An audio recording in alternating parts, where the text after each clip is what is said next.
오늘은 마태복음에 나와 있는 구약 성취 인용문 세 번째 시간입니다. 우리가 살펴봤던 것과 같이 가장 첫 번째는 이제 15절에 나와 있던 애굽으로부터 내 아들을 불렀다. 호세아 11장 1절 말씀이죠. 그 말씀의 의미를 같이 살펴봤고요. 그 다음에 이제 18절에 17절로 18절에 선지자 예레미야를 통하여 말씀하신 바 라마에서 슬퍼하며 크게 통곡하는 소리가 들리니 라헬이 그 자식을 위하여 애곡하는 것이라. 그가 자식이 없으므로 위로받기를 거절하였도다 함이 이루어졌느니라. 이 말씀에 관한 말씀이 예레미야 30장부터 시작해서 32장까지 이어주고 있다는 이야기를 통해서 그 말씀의 의미를 살펴봤습니다. 오늘은 그 구약 성취 인용문 마지막으로 23절 말씀에 나와 있는 나사렛 사람이라 칭하리라 하심을 이루려 함이로라 라고 하는 이 말씀에 대해서 함께 말씀의 은혜를 나누겠습니다. 그래서 마태복음 1장 2장 말씀에 보면 총 3번이 인용이 되어지고 있죠. 호세아, 그 다음에 예레미야, 그 다음에 세 번째는 이제 나사렛 사람이라 칭하리라 하심을 이루려 함이로라. 이 말씀은 실제로는 구약 성경에 기록되어져 있지 않습니다. 구약에 이 나사렛 사람이라 칭한다라고 하는 그 말씀 문구 자체가 없어요. 그럼에도 불구하고 구약의 많은 선지자들이 그 예수님께서 나사렛 사람이라 칭하리라고 하는 그 말씀의 상당한 의미를 상징적인 의미를 이야기하고 선포해 왔기 때문에 이것을 구약 성취 인용문으로 마태가 설명을 하고 있는 겁니다. 근데 여기에 굉장히 중요한 의미가 담겨져 있어요. 여기에 보면 23절 보십시오. 나사렛이라는 동네에 가서 사는 이는 선지자로 하신 말씀에, 여기서 선지자가 우리말로 하니까 지금 선지자 단수로 쓰여져 있지만 원래 원문에는 복수로 되어 있습니다. 선지자들이라고 나와 있어요. 그러니까 구약의 선지자들이 예수님을 누구로 소개하고 예수님을 누구로 이해하고 있는가 하면 나사렛 사람이다라고 하는 그 상징적인 의미로 예수님을 소개하고 있다라고 하는 거죠. 그런데 우리말로 이 이야기를 들으면 이 말씀에 대해서 잘 이해가 안 갑니다. 왜냐하면 나사렛이라고 하는 그 동네 자체가 가지고 있는 지역적인 의미를 좀 이해할 필요가 있습니다. 왜냐하면 여러분, 예수님께서 나사렛 사람이라고 칭한다라고 하는 그 의미 가운데는 굉장한 조롱과 멸시가 섞여져 있는 이야기예요. 예를 들면 이런 겁니다. 옛날에 보면 우리 조선시대도 그렇고 우리나라 역사들을 살펴보게 되면 왕족들이 사는 왕궁이 있고, 그 다음에 그 각 계급마다 사는 장소가 다르죠. 특별히 백정마을이라고 그래가지고 그 한 마을에는 천민보다 못한 사람들을 백정이라고 이야기를 하잖아요. 그 시대 때. 그래서 그 사람들이 모여 사는 지역과 모여 사는 마을이 따로 있었다는 거죠. 그러니까 백정이 사는 마을이 있고, 천민이 사는 마을이 있고, 그 다음에 양민들이 사는 마을이 있고, 그 다음에 선비가 사는 마을들. 그런 마을들이 따로 계급이 정해져 있는 것과 같이 이스라엘에 있어서 나사렛이라고 하면 사람 취급도 받지 못하는, 그러니까 많은 사람들에게 손가락질을 받고 조롱과 멸시와 천대를 받는 지역이라고 하는 의미를 가지고 있어요. 그런데 거기서 예수라는 사람이 나왔다라고 하는 것, 그 예수를 나사렛 사람이라고 불렀다라고 하는 그 이야기는 예수님에 대한 칭찬이 아니에요. 개천에서 용이 났다는 의미가 아니고, 니까짓게 뭘 할 수 있고, 니까짓게 이 땅 가운데 메시아로서 왔다는 그 이야기가 말이 되는가? 왜? 네가 나사렛 출신 아니냐, 나사렛 사람 아니냐라고 하는 그 비아냥과 조롱이 섞여져 있다라고 하는 거죠. 그러니까 예수님께서 왜 나사렛으로 가셨을까? 그 이유는 한 가지밖에 없는 것 같아요. 왜냐하면 요셉과 마리아의 고향이 나사렛입니다. 근데 이 나사렛이라고 하는 동네 자체가 큰 대로변에서 굉장히 많이 떨어져 있는 산골 지역이라고 보시면 됩니다. 그러니까 그 당시에는 여러분 문화와 문명이 발전을 하기 위해선 반드시 강이 있어야 하죠. 강을 끼고 사람들이 정착해 가면서 도시 문화가 생겨지게 되고 거기서 많은 사람들이 모여 삶을 통하여서 그 독특한 문화들이 형성이 되어지죠. 그런데 그 주요 도시들에서 굉장히 많이 떨어져 있다면, 예를 들어서 부산이라고 하는 이 동네가 있는데 부산이라고 하는 동네에서 가장 산골 마을로 들어간다라고 생각을 하면 문화적인 혜택을 누리지도 못하고 많은 사람들을 만날 수 있는 기회도 없고, 그리고 아주 작은 마을로 형성되어져 있기 때문에 외부로부터의 접근이 용이하지 않고 자급자족해서 살아가는 마을이라고 하면 경제적인 발전 속도가 굉장히 더디고 느리겠죠. 나사렛이라고 하는 동네가 바로 그런 동네입니다. 그러니까 사람들의 발길이 닿는 곳이 아니고 많은 외국 상인들이 다니는 그 대로와는 굉장히 멀리 떨어져 있는 지역이라고 하는 거죠. 그러니까 접근성이 대단히 용이치 않았다라고 하는 겁니다. 그러니까 마태가 지금 이야기할 때 그 메시아가 지금 마태복음 2장에 나오는 그 구약 성취 인용문은 모두 다 무엇을 위해서 기록되어져 있는 거죠?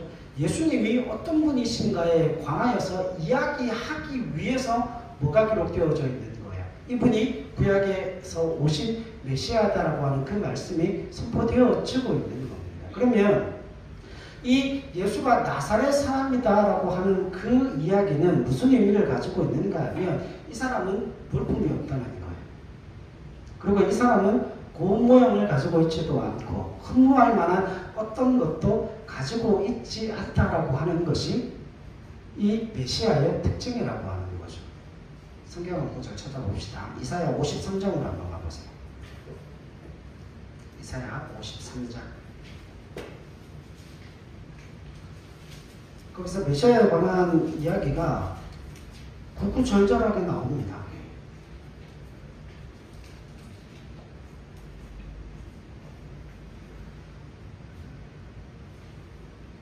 들으셨어요? 1절부터 3절까지만 읽죠. 시작. 우리가 전한 것을 누가 믿었느냐? 여호와의 팔이 누구에게 나타나느냐? 그는 주 앞에서 자라나기를 연한 순 같고 마른 땅에서 나온 뿌리 같아서 고운 모양도 없고 풍채도 없은즉 우리가 보기에 흠모할 만한 아름다운 것이 없도다. 그는 멸시를 받아 사람들에게 버림받았으며 간고를 많이 겪었으며 질고를 아는 자라 마치 사람이 그에게서 얼굴을 가리는 것 같이 멸시를 당하였고 우리도 그를 귀히 여기지 아니하였도다. 자, 여러분들 왜 사람들이 그를 귀하게 여기지 아니하였는가 하면 그 사람이 나사렛 사람이기 때문에 그러니까 나사렛 사람이라고 하는 그 의미 가운데는 그 어떤 누구에게도 주목받지 못하고 사랑받지 못하고 인정받지 못하고 그 어떤 누구도 흠모할 만한 그 어떤 것이 그에게 없었다는 것을 이야기하고 있습니다. 자, 이 나사렛이라고 하는 그 명칭이 어떻게 나왔는지를 성경에서 좀 살펴보죠. 이사야 11장으로 한번 가보세요. 이사야 11장.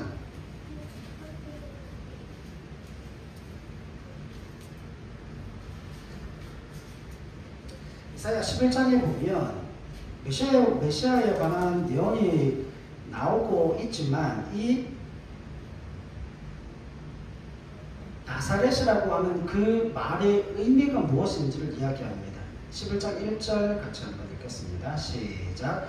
이새의 줄기에서 한 싹이 나며 그 뿌리에서 한 가지가 나서 결실을 할 것이요. 아멘. 여러분, 줄기에서 한 싹이 나며 그 뿌리에서 한 가지가 나서 결실한다라고 그랬는데 여기서 가지라는 말의 의미가 넷제르라고 하는 히브리어입니다.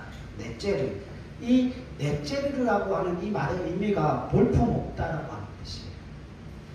그러니까 오늘 마태가 기록한 정확한 똑같은 문장은 없지만 그 의미들을 담고 있는 구절들이 굉장히 많은데 예를 들어서 이렇게 보시면 돼요. 넷제르, 그 가지라고 하는 그 단어에서부터 뭐가 나왔어요? 나사렛이라고 하는 그 말의 의미가 나타나게 되었다라고 하는 것이죠. 그러니까 넷제르가 변해서 뭐가 된 거야? 나사렛이 되었다는 겁니다. 그러니까 이 넷제르라는 말의 의미가 볼품없다는 의미잖아요. 그러면 나사렛 사람이라고 하는 것은 무슨 의미가 있어요? 볼품 없는 사람이라고 하는 그 의미를 가지고 있습니다. 오죽하면 요한복음 1장에서 빌립이 나다나엘에게 가서 내가 메시아를 봤다라고 이야기를 하잖아요. 메시아를 봤다라고 이야기를 하는데 이게 내가 메시아를 봤는데 그 메시아가 누군가 하면 나사렛 사람이라고 하는 거예요. 그때 나다나엘의 반응이 그겁니다. 야 빌립, 네가 도대체 무슨 이야기를 하냐? 네가 나사렛을 모르냐? 나사렛에서 무슨 선한 것이 날 수 있냐? 말도 안 되는 소리 하지 마라. 그러니까 그 당시 사람들에게서 이 나사렛이라고 하는 나사렛 사람이라고 하는 그 이야기는 그냥 욕입니다. 경멸과 박해와 수치와 이 모든 것들을 다 총망라한 대명사격이라고 보시면 된다라고 하고. 자, 메시아가 어떻게 오셨다고요? 메시아가 그렇게 볼품없게 오셨고, 메시아가 그렇게 수치와 모욕을 당할 만큼 그렇게 오셨다라고 이야기를 합니다. 요한복음 18장에 보면 사람들이 그냥 예수라고 하면 못 알아들을까요? 요한복음 18장 한번 보실까요? 이것도 확인을 한번 해보면서 가십시다. 요한복음 18장.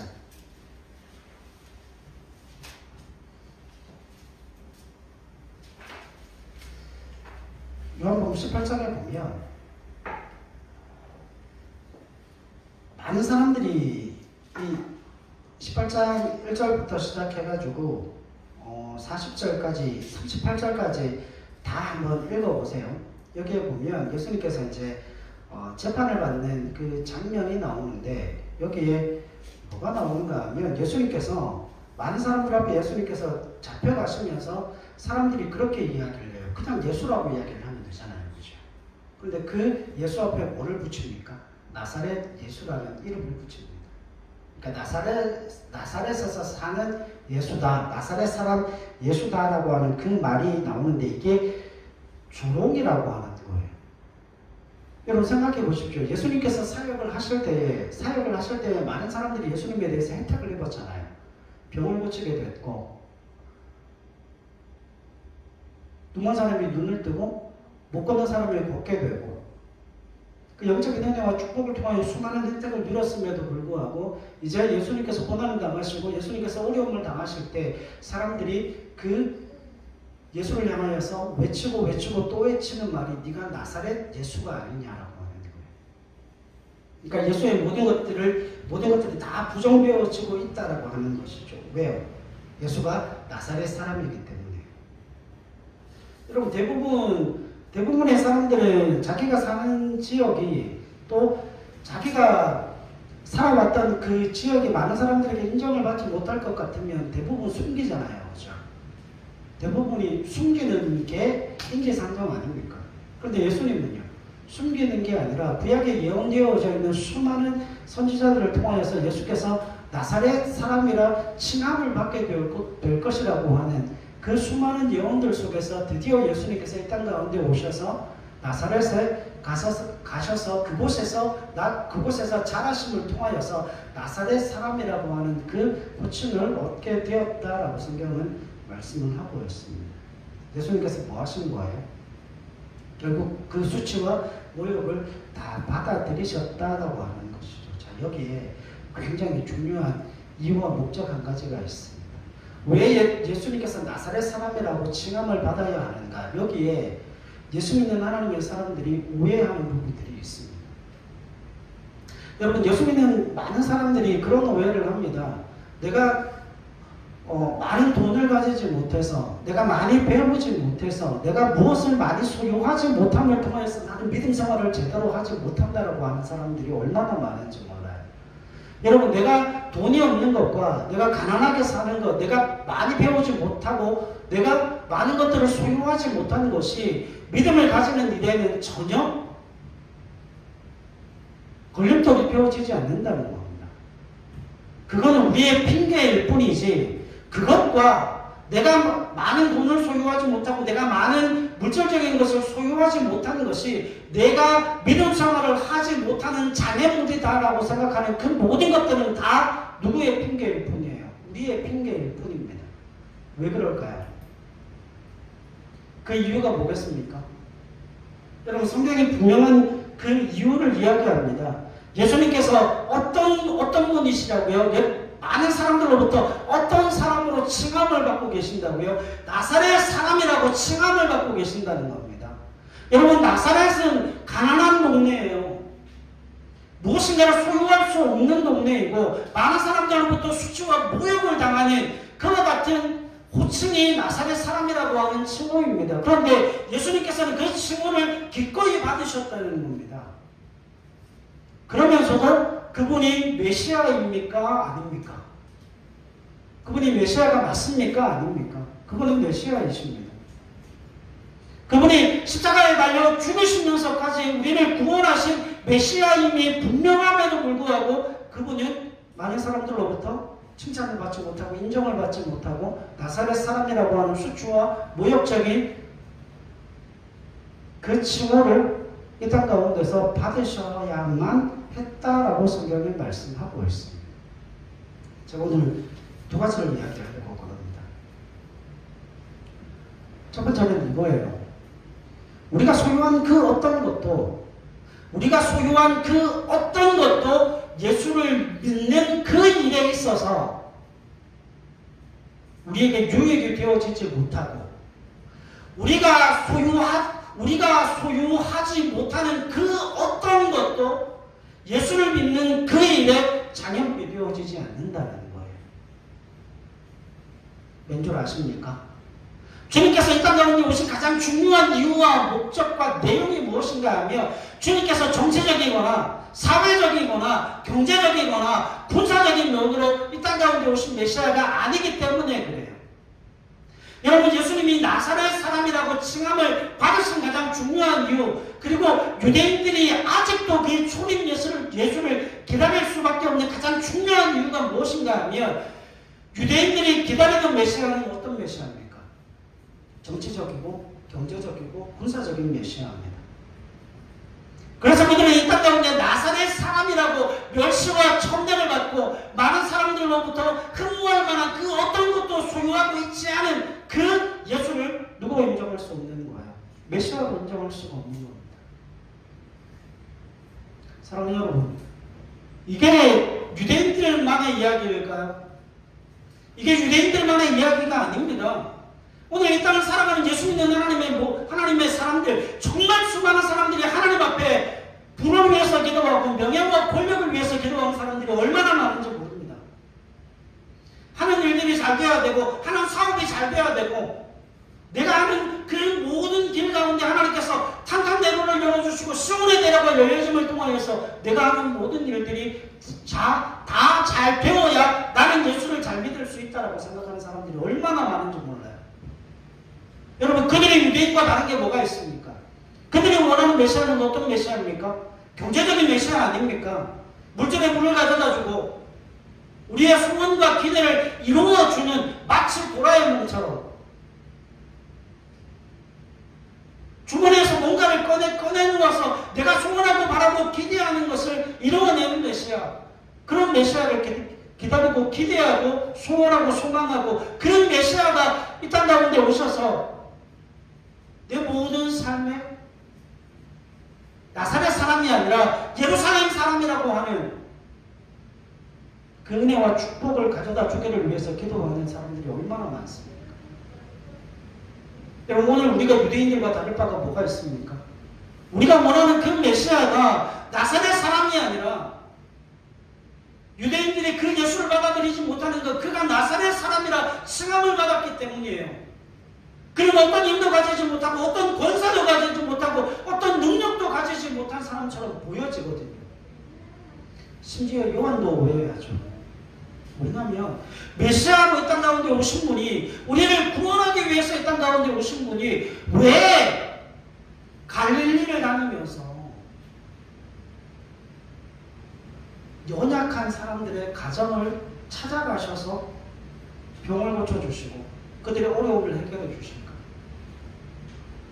여러분, 예수님께서 당연히 메시아로 오셨다면 예루살렘으로 가셔야죠. 예루살렘에서 정치적인 힘과 정치적인 능력을 가지고 많은 사람들 앞에 무엇으로 나타나요? 정치적이고 사회적이고 경제적이고 군사적인 메시아로 자신을 드러내시고 나타내심을 통하여서 많은 사람들에게 인정을 받고 존경을 받으면 유대인들도 구원에 낼 수 있지 않겠습니까? 근데 예수님께서 그런 메시아로 오신 게 아니고 나사렛 사람이라 칭함을 얻는 그런 분으로 이 땅 가운데 오셨다는 거예요. 여러분, 그 이유가 무엇입니까? 우선순위가 다르다는 거예요. 여러분, 예수님께서 그 정치적이고 그 경제적이고 군사적이고 그 모든 사람들 속에 물리적인 은혜로 그 물질의 축복을 주실 수 없는 분이 아니십니까? 주시는 분이십니다. 얼마든지 그게 가능한데 그게 우선순위가 아니라는 거예요. 주님께서 이 땅 가운데 오신 가장 중요한 우선순위는 유대인들이 기대하는 사회적이고 정치적인 그러한 메시아가 아니라 경제적인 그러한 메시아가 아니라 예수님께서 이 땅 가운데 오신 가장 중요한 목적은 그 누구도 관심을 갖지 않는 그 누구도 자신의 구원의 필요성을 느끼지 못하는 그 영적인 질병을 뭐 하시기 위해서요? 고치고 치유하고 회복시켜 주시기 위해서 이 땅 가운데 오셨다는 거예요. 그러니까 여러분, 우리가 오해하면 안 되는 게 이겁니다. 우리가 날마다 다시금 우리의 믿음과 신앙을 점검해야 되는 게 무엇인가 하면 우리가 가지고 있는 소원과 기대들이 있어요. 여러분, 우리가 다른 누군가를 위해서 기도할 때 하나님 질병을 고쳐주시고 가정의 물질적인 문제를 해결해 주시고 우리가 기도하는 수많은 영혼들의 그 삶을 하나님 회복시켜 주십시오. 그것보다 훨씬 더 중요하고 그것보다 훨씬 더 중요한 우선순위가 무엇인가 하면 하나님, 내 영혼은 하나님의 은혜가 필요합니다. 내 영혼은 주님의 만져주심이 필요합니다. 내 영혼이 그 하나님의 은혜의 충만함이 내게 필요합니다. 하나님, 나를 만져주시고 나를 만나주시고 하나님, 내게 은혜의 충만함으로 내 삶을 채워주시옵소서.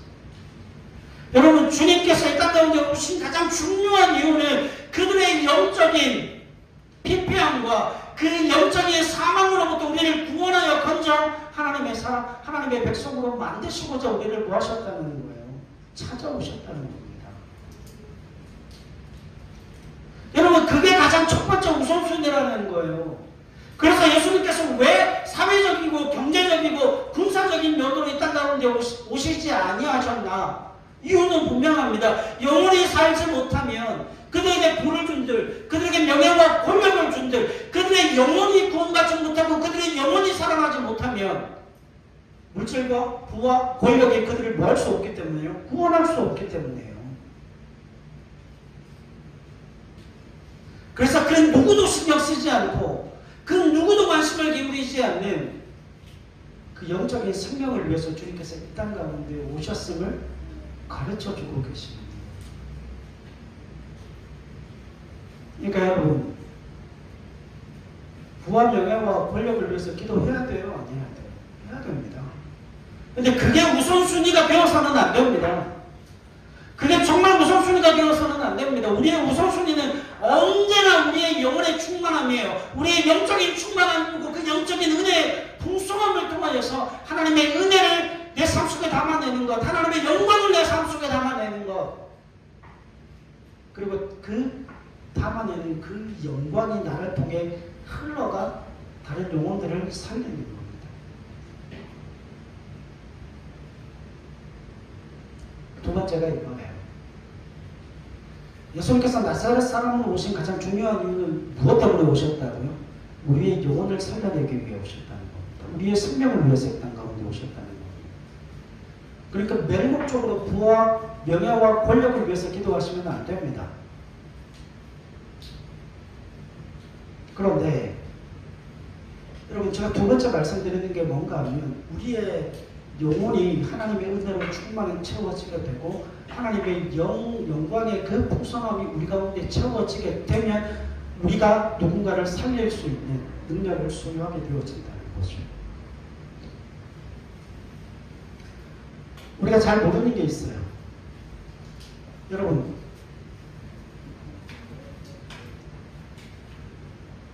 누가 기도하는가에 따라서 달라져요.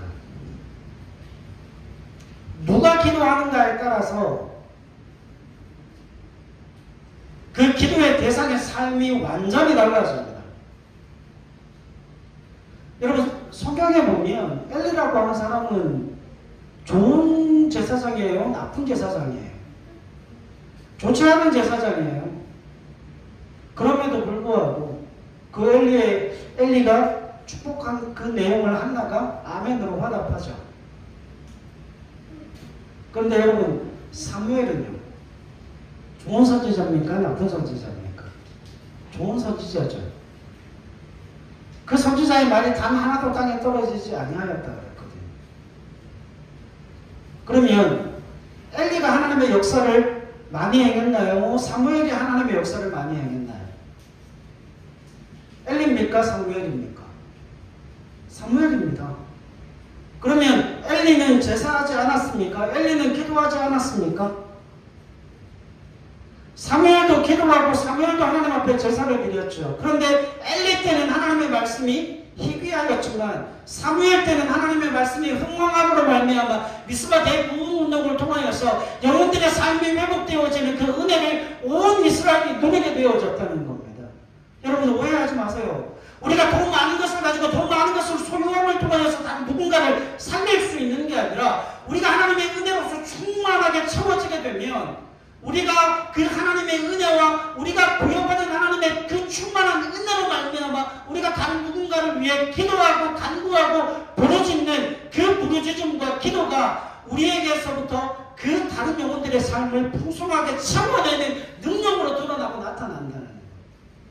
여러분, 그게 흘러가는 은혜입니다. 내가 채워지지 않으면 다른 누구도 채워낼 수 없어요. 여러분, 우리가 잘 좋아하는 말 있잖아요. 여호와의 물된 동산과 같이. 여러분, 그 물된 동산의 의미가 뭡니까? 여러분, 샘에서 물이 흘러갑니다. 샘에서 물이 흘러가면 그 샘은 물을 흘려보내기만 하면 그 샘은 어떻게 될까요? 고갈되어지고 나면 흙으로 메워지겠죠. 어느 정도 흘려보내고 나면 더 이상 흘려보낼 게 없겠죠. 근데 물된 동산이라는 뜻은 무슨 의미를 가지고 있죠? 여러분, 그 웅덩이에 주님께서 계속해서 물을 공급하여 주신 거로 말미암아 그 웅덩이가 넘쳐서 물이 계속 흘러가게 하신다는 거예요. 그러니까 그 물이 흘러가서 다른 누군가를 적셔 회복과 생명의 역사를 일으키려면 그 웅덩이에 물이 항상 모여야 되는 겁니까? 충만하게 넘쳐야 하는 거예요. 여러분, 우리가 기도하면서 하나님, 왜 저 사람의 삶이 회복되어지지 않을까요? 왜 저 사람의 삶이 하나님의 능력의 임재 가운데 붙들려지지 않는 걸까요?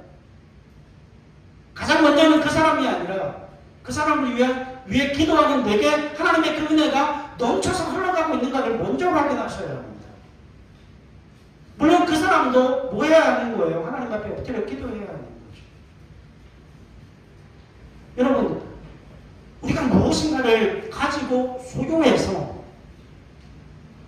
다른 누군가를 살릴 때에 우리가 소유하는 그것이 모일 수는 없어요. 부와 명예와 권력일 수는 없어요.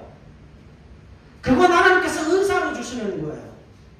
그런데 우리가 하나님의 은혜로 충만하게 채워져서 우리 가운데 그게 넘쳐서 흘러가게 되면 그 흘러가는 물이 닿는 곳마다 뭐가 일어나요? 생명의 역사가 일어나요. 확인해 보실래요? 조금만 확인하고 마칩시다. 에스겔 한번 가보시죠.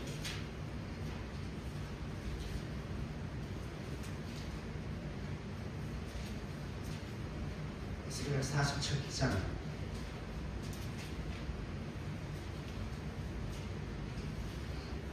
에스겔 47장입니다. 1절로 5절 말씀이요. 에스겔 47장 1절로 5절 말씀 읽읍시다. 시작. 그가 나를 데리고 성전 문에 이르시니 성전의 앞면이 동쪽을 향하였는데 그 문지방 밑에서 물이 나와 동쪽으로 흐르다가 성전 오른쪽 제단 남쪽으로 흘러내리더라. 그가 또 나를 데리고 북문으로 나가서 바깥길로 꺾여 동쪽을 향한 바깥문에 이르시기로 본즉 물이 그 오른쪽에서 스며 나오더라. 그 사람이 손에 줄을 잡고 동쪽으로 나아가며 천척을 측량한 후에 내가 그 물을 건너게 하시니 물이 발목에 오르더니 다시 천척을 측량하고 내게 물을 건너게 하시니 물이 무릎에 오르고 다시 천척을 측량하고 내게 물을 건너게 하시니 물이 허리에 오르고 다시 천척을 측량하시니 물이 내가 건너지 못할 강이 된지라. 그 물이 가득하여 헤엄칠 만한 물이요 사람이 능히 건너지 못할 강이더라. 아멘. 그리고 그 강이 흘러가죠. 9절. 이 강물이 이르는 곳마다 번성하는 모든 생물이 살고 또 고기가 심히 많으리니 이 물이 흘러 들어감으로 바닷물이 되살아나겠고 이 강이 이르는 각처의 모든 것이 살 것이며 또 이 강가에 어부가 설 것이니 엔게디에서부터 에네글라임까지 그물치는 곳이 될 것이라. 그 고기가 각기 종류를 따라 큰 바다의 고기가 각종 목을 바실나무가 자라서 그 잎이 시들지 아니하며 열매가 끊이지 아니하고 달마다 새 열매를 맺으리니 그 물이 성소를 통하여 나오미라. 그 열매는 먹을 만하고 그 잎사귀는 약재료가 되리라. 아멘. 여러분 이게 어디에서 흘러나오는 물이에요? 성전에서 흘러나오는 물이에요. 그래서 여러분 저를 위해 열심히 기도하셔야 됩니다. 목회자들을 위해서 열심히 기도하셔야 돼요. 제가 여러분들을 위해서도 기도하지만 여러분들도 강단에서 그 흘러나오는 그 물을 통하여서 우리 가운데 하나님의 성령의 충만함이 흘러넘치게 하시고 그 물이 닿는 곳곳마다 생명의 역사가 일어나게 도와주시옵소서. 여러분 그 물이 어디로 가서 나올까요? 여러분들이 기도하는 그 사람에게 그 심령 가운데 가서 다 그 사람이 생명을 얻게 되어진다는 겁니다. 여러분 이 영적인 축복을 위해서 주님께서 이 땅 가운데 오셨어요. 그런데 여러분 우리가 언제까지 부와 명예와 권력을 위해서 기도하실랍니까? 그게 무슨 의미가 있습니까? 우리 가운데 하나님의 은혜와 하나님의 성령 우리의 영이 살아나지 못하면 우리에게 주어진 부와 권력과 그 명예가 아무런 쓰잘데기가 없어요. 왜요? 사람을 살리는 부와 명예와 권력이 되어지지 못하기 때문이에요. 여러분 우리에게는 메시아가 이미 오셨습니다. 그 메시아가 이 땅 가운데 무엇으로 어떤 모습으로 오셨는지를 기억하셔야 됩니다. 그분은 사회적이거나 경제적이거나 정치적으로 이 땅 가운데 오신 분이 아니라 우리의 영혼을 살려내시기 위해서 우리의 영혼을 풍성하게 만들어내시기 위해서 이 땅 가운데 오셨고 이제는 우리 가운데 성령의 그 충만함을 통하여서 나를 통하여 그 성령의 물이 흘러가게 하심으로 그 물이 닿는 곳마다 생명의 역사를 일으키신 겁니다. 여러분 이게 얼마나 대단한 말씀이에요. 이게 얼마나 풍성하고 이게 얼마나 능력 있는 말씀입니까? 주님께서 나를 살려주신 그 생명의 역사로 이제는 내 안에 그 은혜의 성령이 넘쳐 내가 기도하는 그 영혼의 삶에 가닿고 내가 기도하는 그 영혼의 육신과 그 영혼의 삶의 회복을 통하여서 그들의 영적인 회복과 축복 가운데 그들이 살고 생명을 얻게 되어질 것이며 그 영적인 풍성함을 통하여서 우리의 삶 속에 물질적인 은혜를 누리게 하시겠다는 여러분 이게 얼마나 감사한 말씀인가 하면 가는 곳곳마다 그 물이 닿는 곳곳마다 나무들이 열매를 맺고 그곳에 뭐가 넘쳐나요? 물고기가 넘쳐남으로 말미암아 어고들이 모이기 시작합니다. 여러분 이건 물질적인 은혜예요. 여러분 하나님의 성령의 충만함이 우리 가운데 주어지게 되면 그 하나님께서 더하여 주시는 그 영적인 은혜를 통하여서 하나님의 물질적인 복은 더하여 주시는 거예요. 그 은혜를 누리시는 하나님의 사람들이 되실 수 있기를 바랍니다. 나사렛 사람이라 칭함을 받으시는 것은 바로 주님께서 우리의 영혼의 구원자여 우리의 영혼의 생명을 주시기 위해 이 땅 가운데 오신 메시아이심을 우리 가운데 드러내고 계신다는 거죠. 그래서 여러분들의 영적인 그 충만함이 떨어지시면 안 됩니다. 여러분들의 그 영적인 충만함이 고갈되어지면 안 됩니다. 왠 줄 아십니까? 나 때문이 아니라 나도 중요하지만 나를 통해서 살아내고 있는 그 영혼들의 삶이 타격을 입게 돼요. 그래서 여러분, 누가 기도하는가가 정말 중요한 겁니다. 영적인 은혜가 없는 사람이 기도하는 것과 영적인 풍성함을 누리는 사람이 기도하는 것은 완전히 차원이 달라요. 여러분, 그거 하나 붙들고 가셔야 됩니다. 그러니까 여러분, 여러분들의 자녀를 축복하시기 위해서 여러분들이 넘치셔야 돼요. 남편과 아내와 사랑하는 자녀들과 우리 주위에 있는 수많은 사람들을 제대로 섬기기 위해서 우리가 넘쳐야 되는 거예요. 이해하시겠습니까? 그래서 여러분, 그 영적인 삶을 욕심내시고 그 영적인 삶이 우리의 삶 속에 하나님의 물질적인 그 놀라운 권능의 역사로 임재하실 것을 믿음으로 하나님 앞에 기도하며 나아가는 저와 여러분들이 되실 수 있기를 주님의 이름으로 간절히 부탁을 드립니다. 기도하겠습니다.